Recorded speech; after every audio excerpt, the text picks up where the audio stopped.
أشهد أن لا إله إلا الله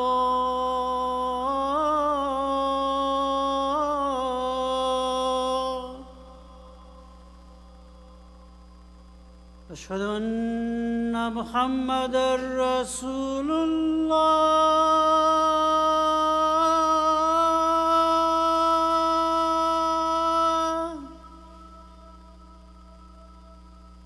أشهد أن محمدا رسول الله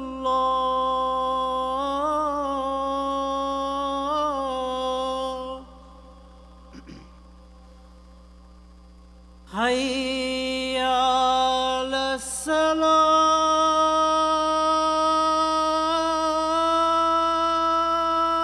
الصلاة حي على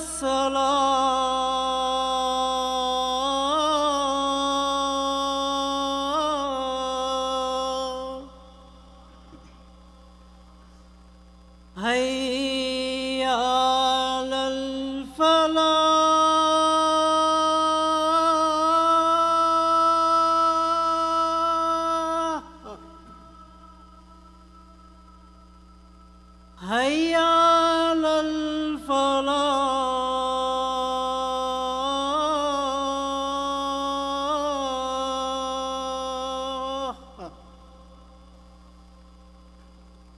الله أكبر الله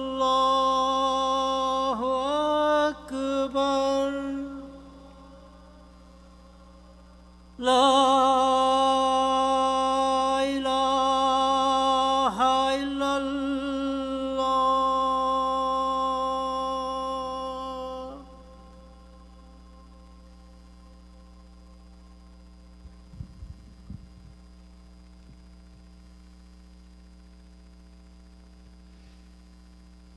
إن الحمد لله نحمده ونستعينه ونستغفره ونعوذ بالله من شرور أنفسنا ومن سيئات أعمالنا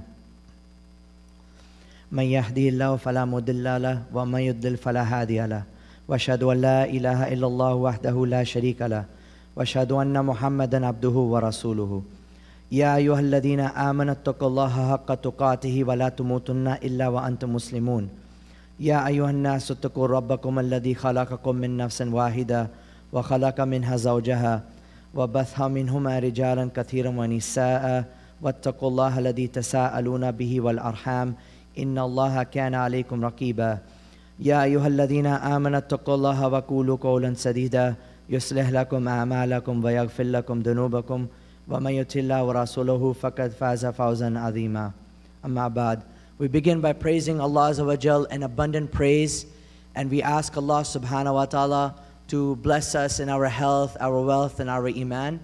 And we ask Allah Azza wa Jal to send His peace and blessings on Rasulullah sallallahu alayhi wa sallam, our beloved messenger, his family, his companions, and all those who follow his righteous path until the last day. Our khutbah today will be concerning Sayyidina Musa alayhi salam, and how he would use dua along every step of his journey in his life, and how we can learn something about dua for ourselves in our lives as well. In Surah Ibrahim, we learn about the hostile environment where Musa alayhi salam was born into. Allah Azza wa Jal states in Surah Ibrahim, وَإِذْ قَالَ مُوسَى لِقَوْمِهِ اذْكُرُوا نِعْمَةَ اللَّهِ عَلَيْكُمْ إِذْ أَنْجَاكُمْ مِنْ آلِ فِرْعَوْنَ يَسُومُونَكُمْ سُوءَ الْعَذَابِ وَيُذَبِّحُونَ أَبْنَاءَكُمْ وَيَسْتَحْيُونَ نِسَاءَكُمْ وَفِي ذَلِكُمْ بَلَاءٌ مِّن رَبِّكُمْ عَظِيمٌ. Consider when Moses said to his people, remember Allah's favor upon you when He rescued you from the people of Pharaoh, who afflicted you with the dreadful torment, slaughtering your sons and keeping your women. That was a severe test from your Lord. In this situation, when Pharaoh had decided that he was going to kill all of the firstborn sons of Bani Israel, the mother of Musa alayhi salam was panicking. But Allah Azza wa Jal inspired her with these beautiful words in the Quran. He said to her, suckle him, but when you fear for him, cast him into the river. And do not fear and do not grieve. Indeed, we will return him to you, and we will make him from one of the messengers. And indeed, the family of Pharaoh picked him up as the river brought the cradle of Musa to the wife of Pharaoh, and she decided to adopt this young boy this baby boy into her family. She said, he will be a comfort of the eye for me and for you. Do not kill him. Perhaps he may be of benefit to us, and we may adopt him as a son. So the Quran is recounting the story of Musa a.s. and as Musa a.s. goes older in living as a prince in the house of the Pharaoh, Allah Azza wa Jal states in the Quran, he attained his full strength and was mentally mature. We bestowed upon him judgment and knowledge, and thus do we reward the doers of good. One day Musa a.s. entered the city, and he saw two men were fighting. One was from the Bani Israel and one was an Egyptian. And he entered that situation to try to break it up, and he hit the Egyptian man, and the man, due to the sheer strength of Musa a.s., died right then and there. Musa a.s. immediately was filled with a sense of regret. He said, this is from the work of shaitan. Indeed, he is a manifest and misleading enemy. And in that moment, Musa a.s. made this dua, قَالَ رَبِّي إِنِّي ظَلَمْتُ نَفْسِي فَاغْفِرْ لِي. He said, my Lord, indeed I have wronged myself, so forgive me. And then Allah Azza wa Jal states in the Quran, فَغَفَرَ لَهُ إِنَّهُ هُوَ الْغَفُورُ الرَّحِيمُ. And indeed we forgave him, and indeed he is the forgiving, the merciful.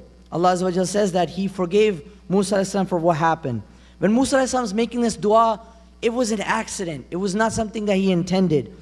He is essentially saying, oh my Rabb, forgive this sin of mine which you know I did not commit willfully. And also he's asking that Allah conceal it for me.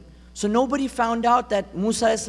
had killed this man. He was safe from the guards of the Pharaoh. But the next day, another situation happened with the same man from Bani Israel. And this time Musa a.s. did not want to get involved. He said, you are a quarrelsome man. And then this man, he reveals that Musa a.s. had indeed killed the Egyptian man from yesterday. So now the city knows that Musa a.s. was the one who committed this crime. And at that time, there was no due process. The order was, kill him on sight. So now a man comes and warns Musa, Musa, the police, the soldiers of Pharaoh, they're coming and they intend to kill you. And Musa a.s. is in such a state of fear that he decides, I have to escape. I have to leave this country. I have to get out of here.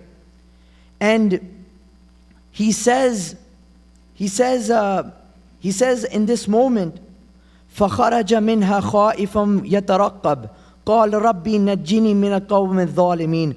So Moses left the city in a state of fear and caution and praying, my Lord, deliver me from the wrongdoing people. And he also states, وَلَمَّا تَوَجَّهَ لِتِلْقَاءَ مَدْيَنَ قَالَ أَعْسَى رَبِّي أَنْ يَهْدِيَنِي سَوَاءَ السَّبِيلِ. And he made his way towards Madian, and he was saying, my Lord, guide me to the right way.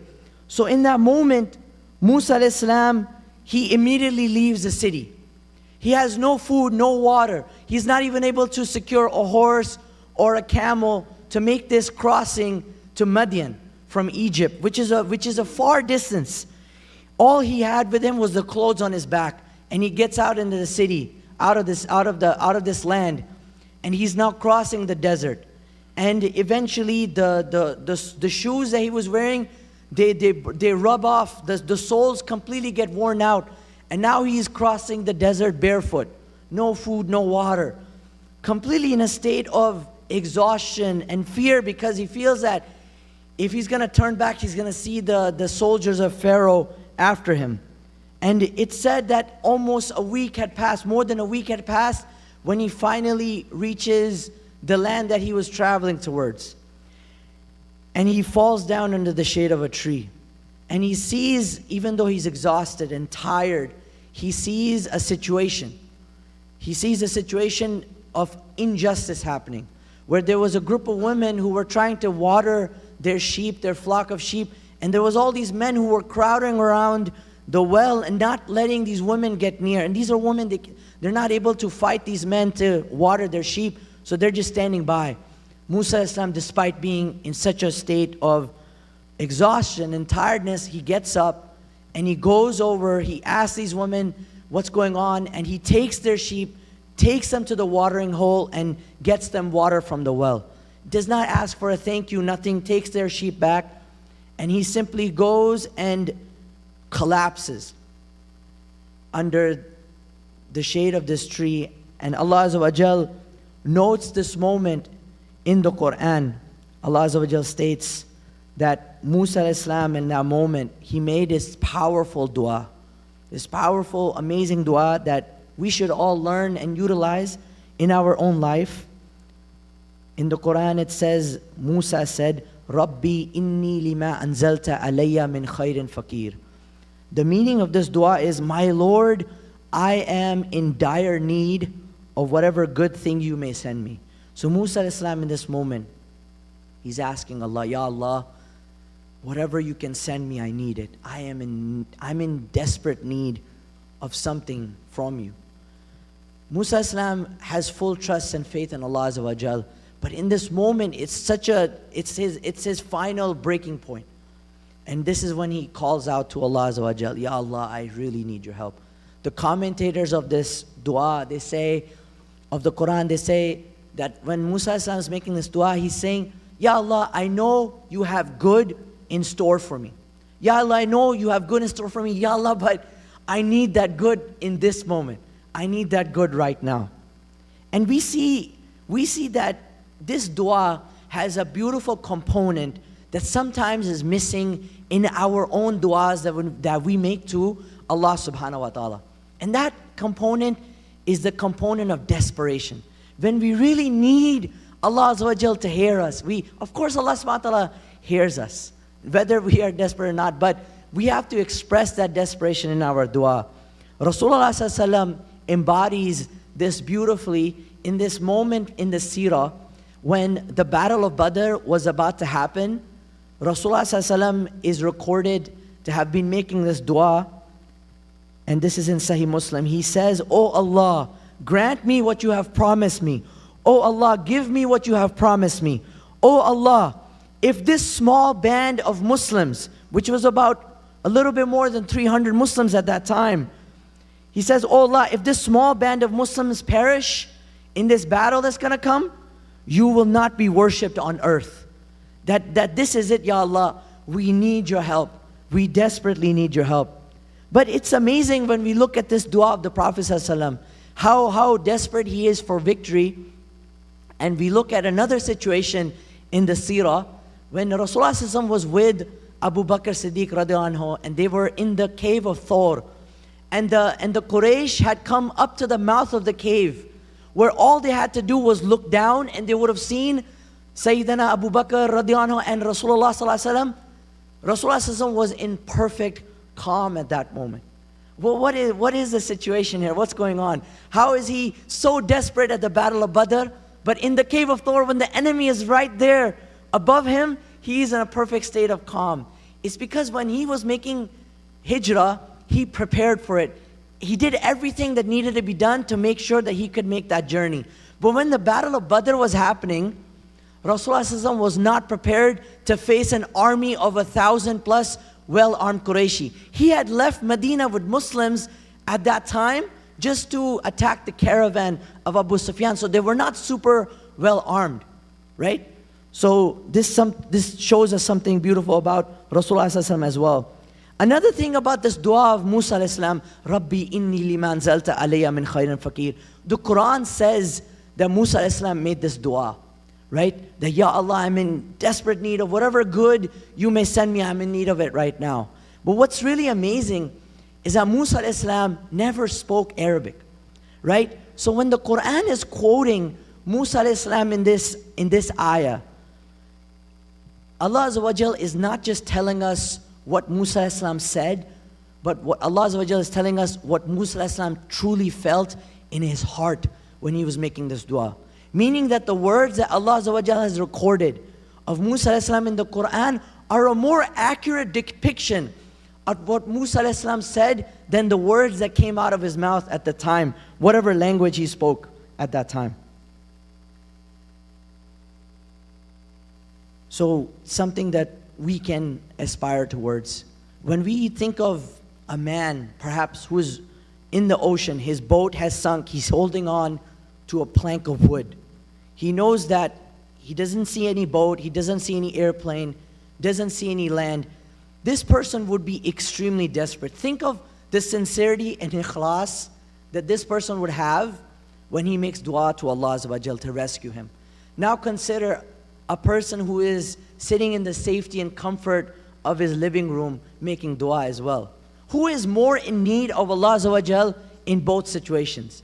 Both of them are in equal need of Allah subhanahu wa ta'ala. Whether you're drowning in the ocean or whether you're sitting in the safety of your home, sometimes we forget that we are truly, completely reliant on Allah subhanahu wa ta'ala for every single one of our needs.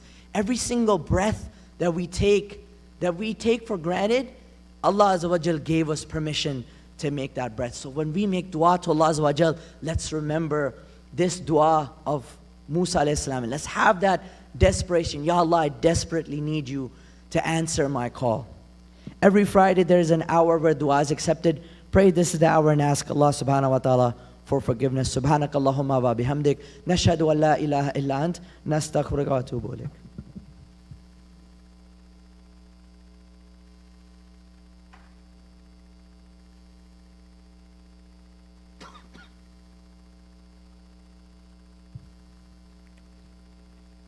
Bismillah, alhamdulillah, wassalatu wassalamu ala rasulillah.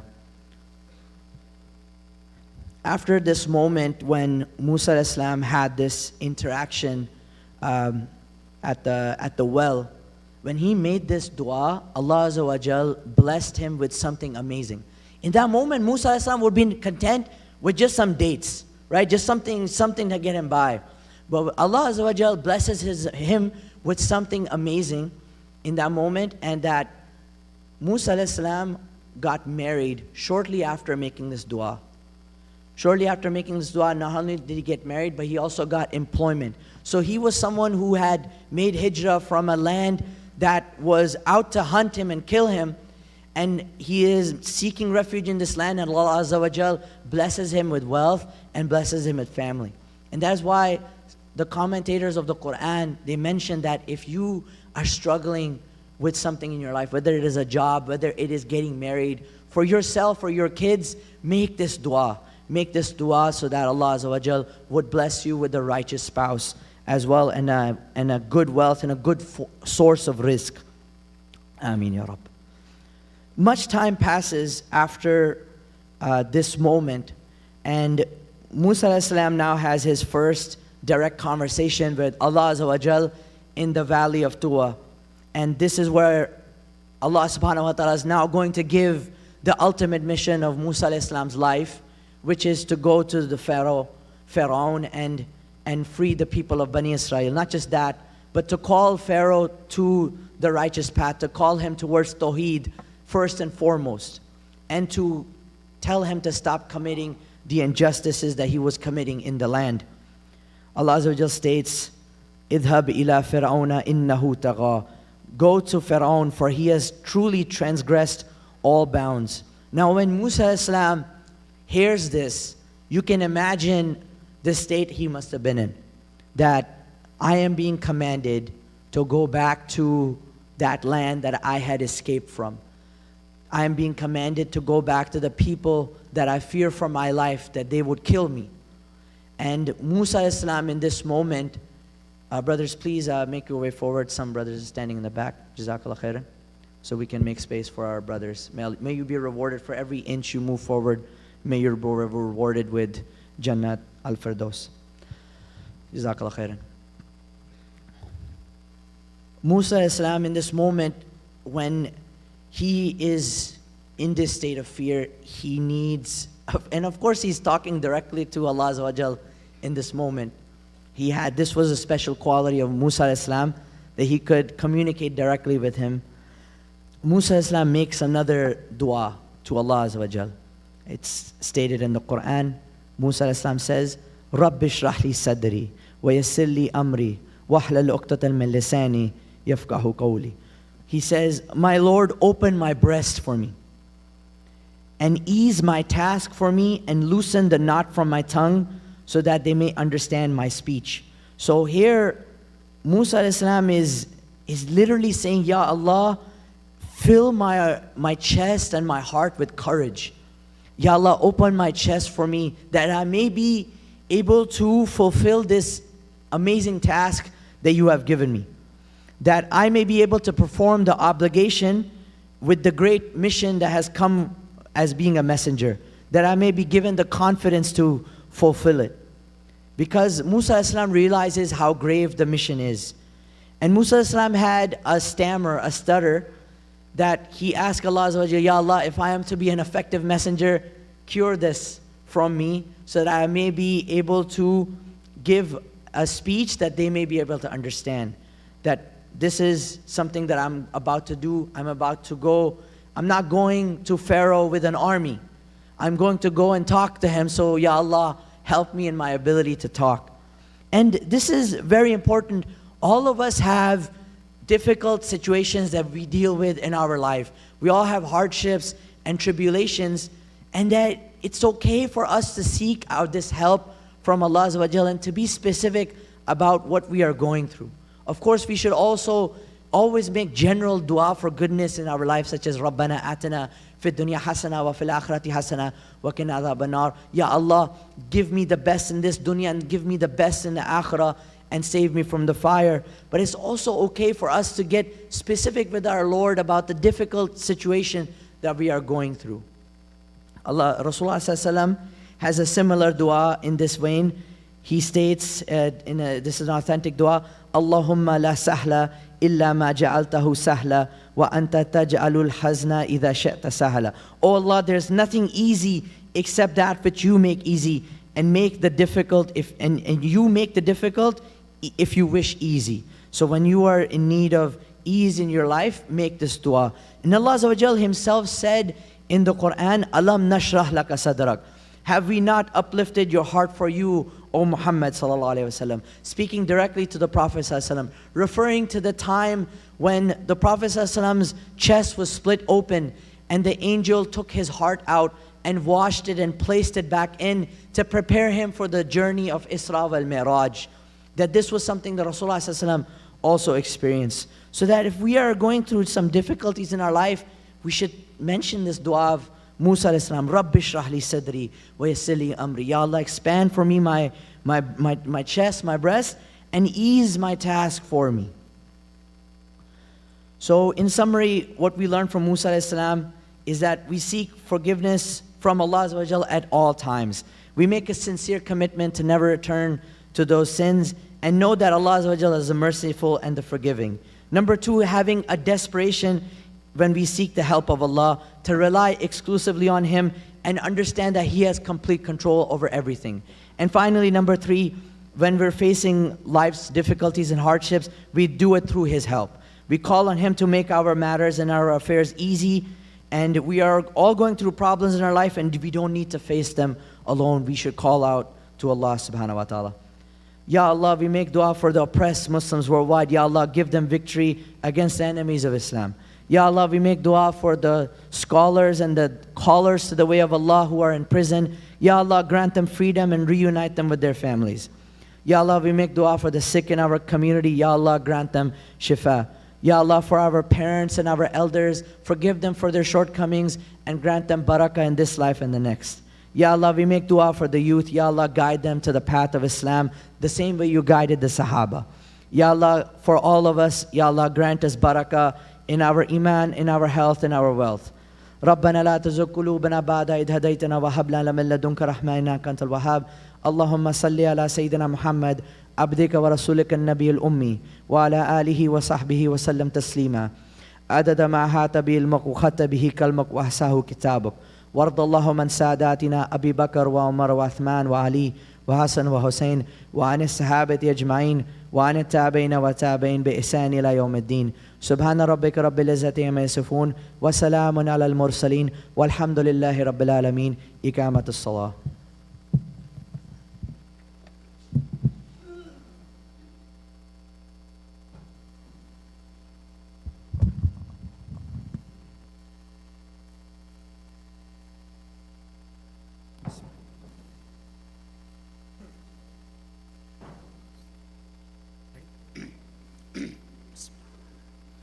الله أكبر الله أكبر. أشهد أن لا إله إلا الله. أشهد أن محمدا رسول الله. حي على الصلاة حي على الفلاح. قد قامت الصلاة قد قامت الصلاة. الله أكبر الله أكبر. لا إله إلا الله.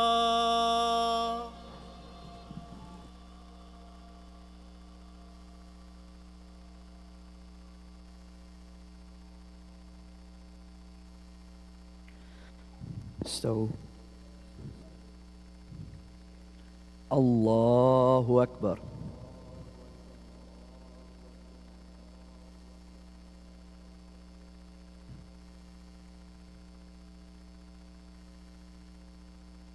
الحمد لله رب العالمين الرحمن الرحيم مالك يوم الدين. إياك نعبد وإياك نستعين.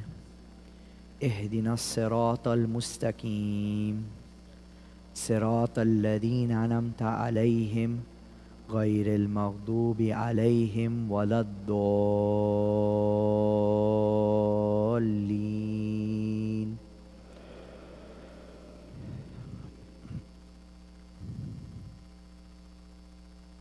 والضحى والليل إذا سجى ما ودعك ربك وما قلى وللآخرة خير لك من الأولى ولسوف يعطيك ربك فترضى. ألم يجدك يتيما فآوى ووجدك ضالا فهدى ووجدك عائلا فأغنى. فأما اليتيم فلا تقهر وأما السائل فلا تنهر وأما بنعمة ربك فحدث.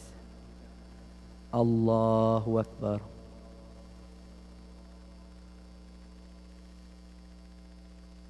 سمع الله لمن حمده. الله أكبر.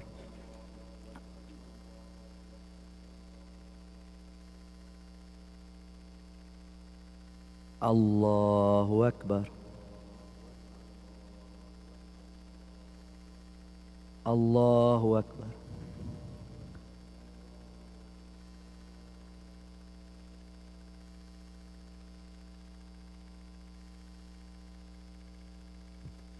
الله أكبر.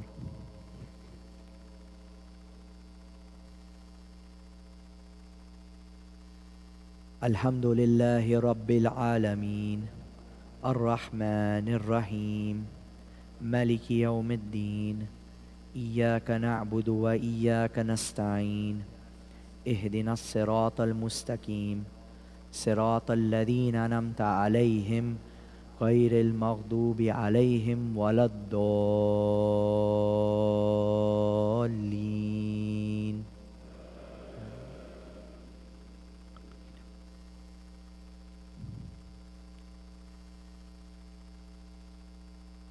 قل هو الله أحد الله الصمد لم يلد ولم يولد ولم يكن له كفوا أحد. الله أكبر.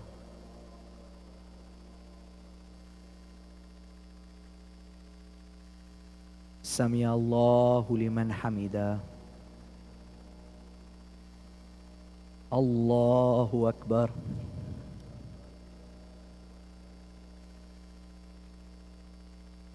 الله أكبر. الله أكبر.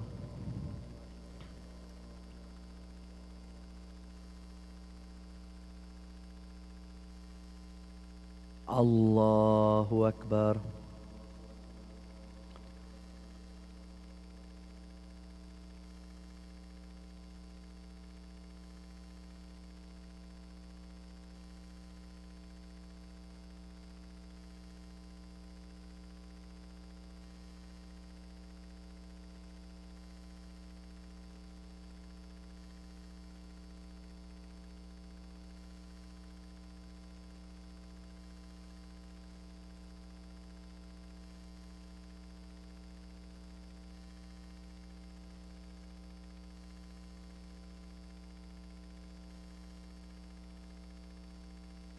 السلام عليكم ورحمة الله. السلام عليكم ورحمة الله.